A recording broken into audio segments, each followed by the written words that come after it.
2022 का चुनाव करीब है। जिस तरह से धीरे धीरे राजनीतिक पार्टियों की सरगर्मियां बढ़ रही हैं, उत्तराखंड में भी अभी आज ही नए चुनाव प्रभारी भी डिक्लेयर कर दिए गए हैं। यूपी और उत्तराखंड में भाजपा फ्रंट फुट पर आ गई है और जिस तरह से पुष्कर सिंह धामी पहाड़ पर आशीर्वाद यात्रा निकाल रहे हैं, उसके बाद अब लग रहा है कि पूरी तरह से जो मोड है भाजपा का चुनावी हो गया है। हमारे साथ इस वक्त अल्पसंख्यक मोर्चा के जो राष्ट्रीय अध्यक्ष हैं जमाल सिद्दीकी जी, वो हैं। हम इनसे ये जानेंगे कि दरअसल जो अल्पसंख्यक है वो पार्टियों में सिर्फ वोट बैंक क्यों बना रहता है। अल्पसंख्यक के जो एक कॉन्सेप्ट है आमतौर से मुसलमानों से जोड़ा जाता है, जो और भी वर्ग हैं अल्पसंख्यकों के, उनके लिए आप क्या कर रहे हैं? नहीं, भारतीय जनता पार्टी में अल्पसंख्यक की जो परिभाषा है जी, उसमें मुसलमान है, उसमें क्रिश्चियन है, इसमें सिख भाई है, इसमें जैन है, इसमें पारसी है। ये सारे लोगों को हम साथ लेकर काम कर रहे हैं और ये बात दुर्भाग्यपूर्ण रही है कि भारतीय जनता पार्टी का डर दिखाकर अल्पसंख्यक समाज का वोट कांग्रेस, समाजवादी, बहुजन समाजवादी पार्टी के लोग लेते रहे, लेकिन कभी उनके विकास के लिए काम नहीं किया। और मुझे खुशी इस बात की कि देश भर में एक नया सूरज उग रहा है माननीय मोदी जी के नेतृत्व में। जो माननीय मोदी जी ने नारा दिया है, सबका साथ, सबका विकास, सबका विश्वास, और अभी जो प्रयास जोड़ दिया है, अल्पसंख्यक मोर्चा कार्यकर्ता प्रयास कर रहे और मोदी जी के नारे को सार्थक करने के लिए वो साथ लेकर आ रहे। जो मोदी जी के नेतृत्व में सरकार चल रही है, यहाँ पर धामी जी के नेतृत्व में जो सरकार चल रही है वो विकास कर रही है और एक बहुत अच्छा विश्वास पैदा हो रहा है। मुझे लगता है अब हमारा कोई इस्तेमाल नहीं कर पाएगा। अब हमने ठान लिया है कि हम जीतने के लिए लड़ेंगे और जिताने के लिए लड़ेंगे। जहाँ हमारे टिकट मिलेगा हमारे अल्पसंख्यक समाज के कार्यकर्ताओं को, वहाँ हम उनको जिताने के लिए काम करेंगे। जहाँ हम बड़ी संख्या में हैं, जो हम वहाँ पे हमारा कमल का फूल उम्मीदवार है, जहाँ हमारा साथी लड़ रहा है, उसको जिताने के लिए काम करेंगे। एक एक वोट का हिसाब रखेंगे। अब हम उसको बटने नहीं देंगे और किसी को वोट बैंक के रूप में इस्तेमाल नहीं होने देंगे। ये हमने मैं इसी पे आ रहा था, चूँकि आप राष्ट्रीय नेता हैं तो हम राष्ट्रीय स्तर की बात करेंगे।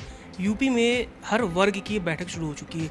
ब्राह्मण सम्मेलन, वैश्य सम्मेलन, क्षत्रिय सम्मेलन, दलित सम्मेलन मायावती ने जैसे कल भी शुरू कर दिया।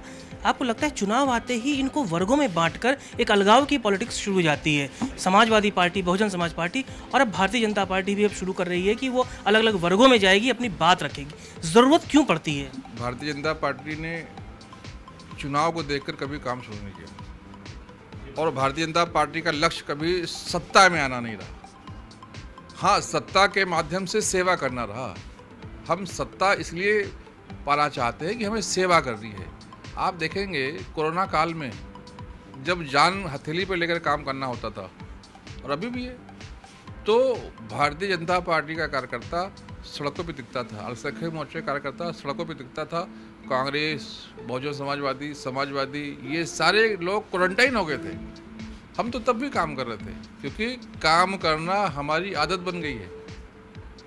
हमारी संस्कृति काम करने की, सेवा की है। हम कोई राजनीति में मलाई खाने नहीं आए हैं। हम संगठन के माध्यम से लोगों तक पहुंच रहे, संगठन के माध्यम से जो समाज की निचले स्तर की समस्याएं हैं सरकार तक पहुंचा रहे और सरकारी योजनाओं को संगठन के माध्यम से नीचे लेकर जा रहे हैं। चुनाव तो एक प्रक्रिया है, एक पड़ाव है, वो हम उसके लिए भी तैयार रहते हैं। अच्छा, बहुत आरोप लगता है कि जो मुस्लिम कौम है, तालीम की बहुत कमी है उनके अंदर, एम्प्लॉयमेंट की बहुत कमी है और निचले तबके में आज भी उनका कोई इस तरह से स्टैंडर्ड बढ़ाया नहीं गया, चाहे सरकार कोई भी रही हो। आप जैसे नेता जब बड़ी पार्टियों में होते हैं, इतने अहम किरदार में रहते हैं, आप लोग क्यों नहीं कौम की रहनुमाई करते, लीडरशिप में आते हैं? झंडा और डंडा कब तक मुसलमान, कांग्रेस, भाजपा, आम आदमी पार्टी, बहुजन समाज पार्टी झंडा और डंडा कब तक उठाएगा, दरी कब तक बिछाएगा? वो लीडरशिप में क्यों नहीं आगे आता? आप उसको तैयार क्यों नहीं करते? क्या यूथ में कमी है या उनके अंदर इस तरह का जज्बा ही नहीं है? नहीं, मेरा ऐसा मानना है कि हम गलत जगह पहले काम कर रहे थे। कांग्रेस, जो समाजवादी और जो बहुजन समाजवादी जो बाकी पार्टियां हैं, तो वो हमें सिर्फ झंडा और डंडा के लिए इस्तेमाल कर रही थी, दरी बिछाने के लिए इस्तेमाल कर रही थी। लेकिन भारतीय जनता पार्टी अपने कार्यकर्ताओं को प्रशिक्षण के माध्यम से ऊपर ले जाने का काम कर रही है, नेता बनाने का काम कर रही है। वो इसका नतीजा है कि आप देखेंगे समाज में बड़े पैमाने पर लोग जुड़ रहे हैं, उनका प्रशिक्षण किया जा रहा है, उनको चुनाव के लिए तैयार किया जा रहा है, किस प्रकार से समाज में सेवा करनी चाहिए उसके लिए तैयार किया जा रहा है। और सरकार भी लोगों को अब रोजगार की तरफ, शिक्षा की तरफ ले जाने का काम कर रही है। देश में आज़ादी के बाद पहली बार शिक्षा नीति में परिवर्तन आया है। ऐसी शिक्षा नीति आई है जहां गरीब को शिक्षा मिल सकता है। और आज देखा जाए तो जो अल्पसंख्यक समाज है, विशेष रूप से मुस्लिम समाज है, वो सबसे ज़्यादा गरीब है, सबसे ज़्यादा पिछड़ा है। और उसको लाभ मिले, इसके लिए जो नीति बनाई गई है उसका फ़ायदा हो रहा है। अभी आप देखेंगे तो माननीय मुख्तार अब्बास नकवी जी के नेतृत्व में अल्पसंख्यक मंत्रालय की तरफ से जो ट्रेनिंग प्रोग्राम चल रहे, जो IAS IPS बनने की कोचिंग क्लासेस चल रहे, उसमें 35-40 बच्चे इस बार जो है IAS बने। लेकिन अध्यक्ष जी, ग्रास रूट पे देखें ना तो एजुकेशन तो ग्रास रूट पे शुरू होती है। उत्तराखंड में आप आए हैं, उत्तराखंड में मदरसा बोर्ड है। आपकी जानकारी के लिए बता दूं, उसकी जो डिग्रियां हैं वो रद्दी मानी जाती हैं। वहाँ से जो आमिल कामिल फाजिल करके जो भी निकलते हैं लोग, उनको कोई मान्यता नहीं है। यूपी जो मदरसा बोर्ड है उसका सिलेबस यहाँ चलता है। 20 साल राज्य बनी हो गया, आपकी भी सरकार है। जब इस तरह के ग्रास रूट पर कमियाँ होंगी, जब पासपोर्ट दफ्तर में उन्हें अनपढ़ माना जाएगा, उत्तराखंड मदरसा बोर्ड जहाँ करोड़ों रुपए खर्च होते हैं, कैसे आप कहते हैं कि हमारी एजुकेशन सिस्टम आप बहुत अच्छी कर रहे हैं? नहीं, अगर कोई कमी होगी उसको दुरुस्त किया जाएगा। भारतीय जनता पार्टी तो परिवर्तन की राजनीति करती है।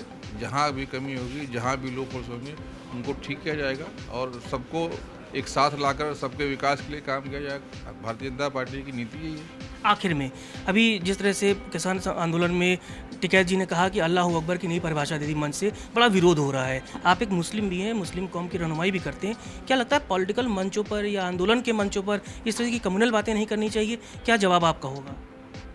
वो किस विचार से वो उन्होंने कहा है वो तो मैं जानता नहीं हूँ, पर मुझे लगता है कि भारतीय जनता पार्टी जो हमें शिक्षा देती है, हमें जब हम अपने कमरे में होते हैं, अपने घर में होते हैं, तो पूर्ण रूप से धार्मिक होना चाहिए। धर्म हमारे रग रग में होना चाहिए। लेकिन जब हम घर से बाहर निकलते हैं, सड़क पे आते हैं, तो हमारे अंदर सर्वधर्म समभाव की भावना होनी चाहिए, क्योंकि ये मुल्क जो है वो सभी धर्मों को मानने वालों का मुल्क है।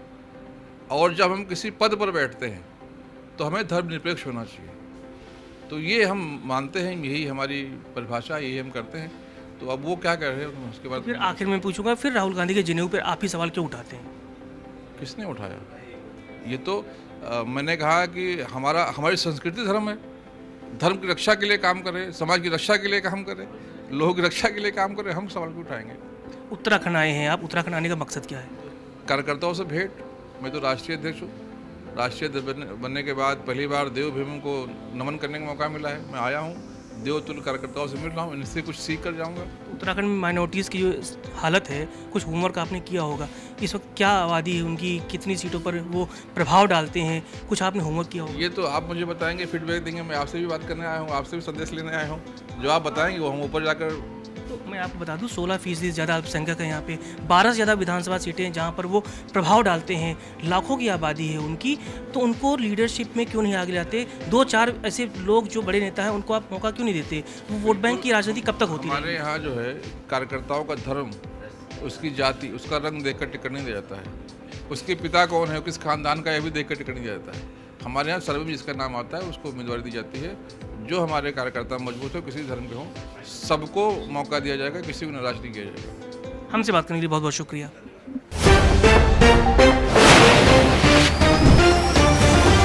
सत्य के साथ